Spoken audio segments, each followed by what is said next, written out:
You know, and now we can test for it. And Yeah. there's a woman I just met about 6 months ago, and she's 70, and she came in with tremors and obesity. You know, in her BMI, I'm just looking over her reports to share with you, because this is really one of the more profound cases I've seen lately that really shook me up quite a bit to see it. Her BMI is 37. So by her weight to her height, she's grossly obese. And when I looked at her body fat percentages, 50.2% of her body is fat mass. Wow. So she comes in weighing 202 pounds, 100 pounds of her is fat mass. And so her diagnosis, you know, was, you know, she's in a pre-Parkinson's type scenario. She hasn't been fully diagnosed, but she came in because of tremors and bowel abnormalities. And what I did is I went on and I tested for her some very specific markers linked to the detox genes. Found that she was completely deficient in B12 and folic acid.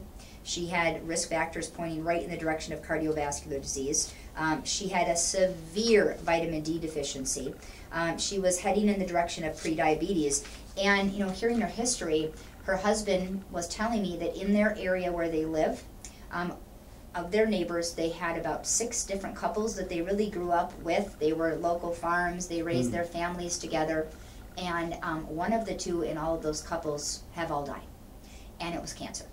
And he was remarkable because he came in saying, you know, look, you know, we've seen a lot of doctors, they keep telling us this tremor has nothing to do with toxicity. He said, I am reading, I'm looking into the environments, and he said, I am convinced our friends are dying at an earlier rate. My wife has these tremors, you know, we need to get to the bottom of figuring out what is her susceptibility and what are we going to do next. Well, we have now, only in the last 3 years, we have the ability to go in and actually test for very specific chemicals and compounds. And it was remarkable. Her report came back showing she has really high levels of you know, the DDT family. She came back with 4 major chemical compounds in her system that are actually traced back to the chemicals they used on their farm. Well, DDT, no, that hasn't been used for years and years, so that's staying in people's bodies. Isn't it it's remarkable. And it doesn't break down very quickly. And it is used around the world, you know, in other places still.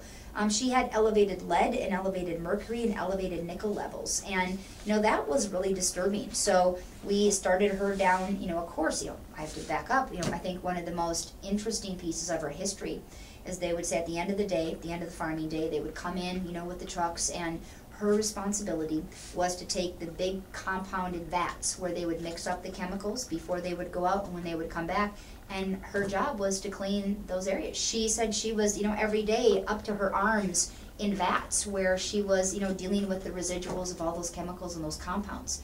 Well, she has those symptoms, but he does not. And so, you know, you look at, they both had the same exposure. He was breathing it in, but she was touching it. But her genetic susceptibility, her predisposition, put her at risk because she did not have the capacity to actually clear those chemicals and compounds. So the exposure load he could handle without developing the neurologic symptoms. It's the same exposure load. Hers was more direct and more compact, and she did not have the genes to be able to handle it. I mean, it's the farmers that I have seen, you know, in the last 15 years come in with so many symptoms related to foggy brain. I can't focus. I'm gaining weight. I'm becoming a diabetic. That is exactly what the medical literature is showing us is now one of the deeper causes of these chronic disease onset patterns.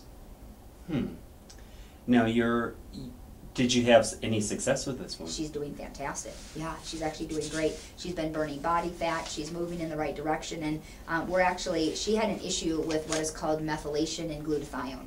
And so these are 2 of the most important detox pathways in the body. So we had to upregulate very specific pieces of information of nutrition to upregulate and drive those detox pathways so that her body could start to accelerate the ability to get rid of things.